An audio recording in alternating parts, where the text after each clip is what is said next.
Hi BL lovers, I'm that BL guy and welcome to another 5-minute review.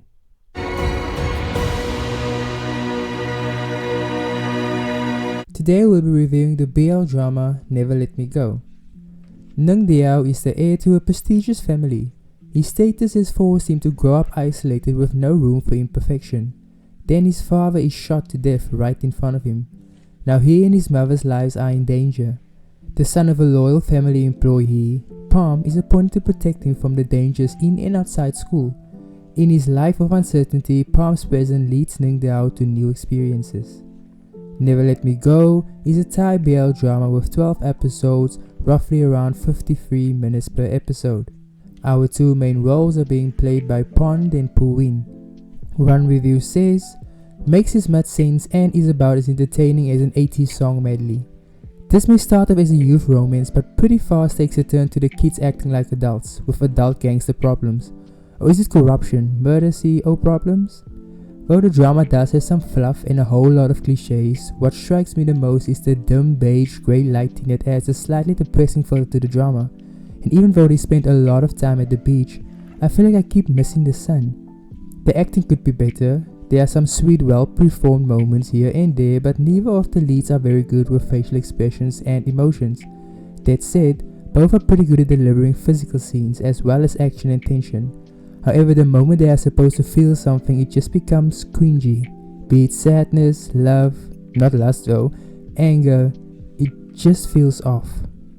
Another review says, the writing did not support the interesting premise.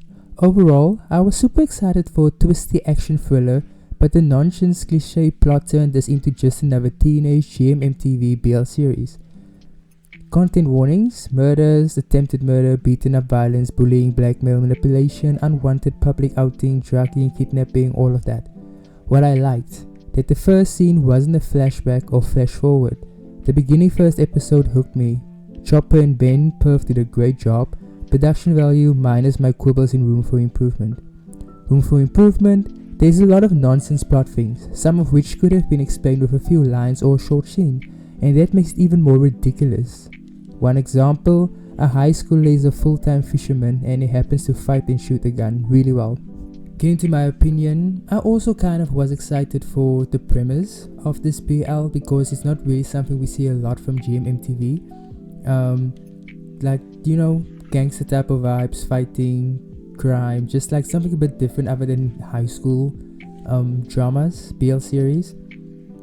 But it really didn't deliver the way I thought it was going to deliver. The acting between the main actors just wasn't it. I mean, they do have chemistry to some extent, but I don't feel like they are really that great at acting just yet.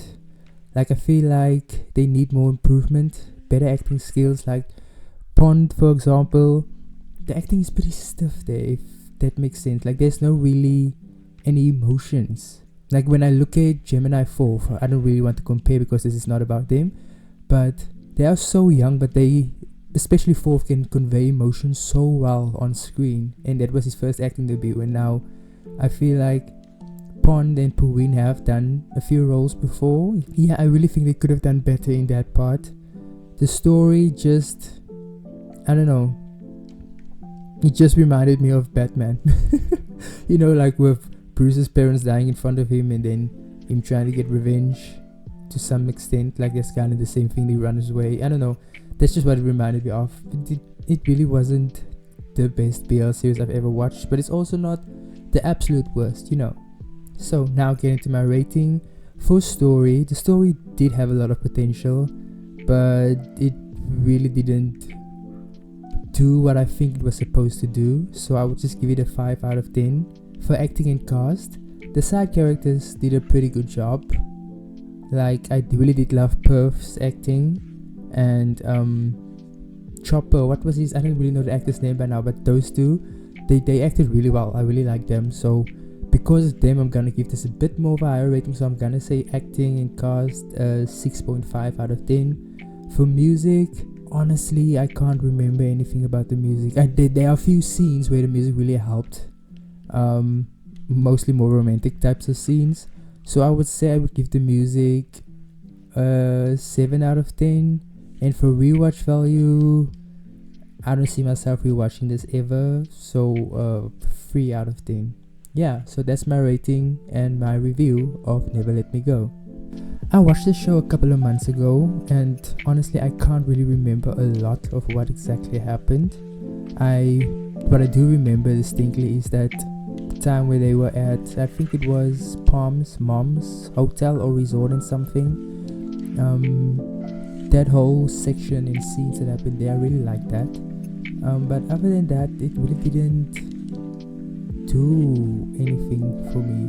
Like, I kind of just finished it for the sake of finishing it, because I hate just dropping shows in the middle of watching it. So like, it kind of was like a drag to kind of watch it every single week that it came out.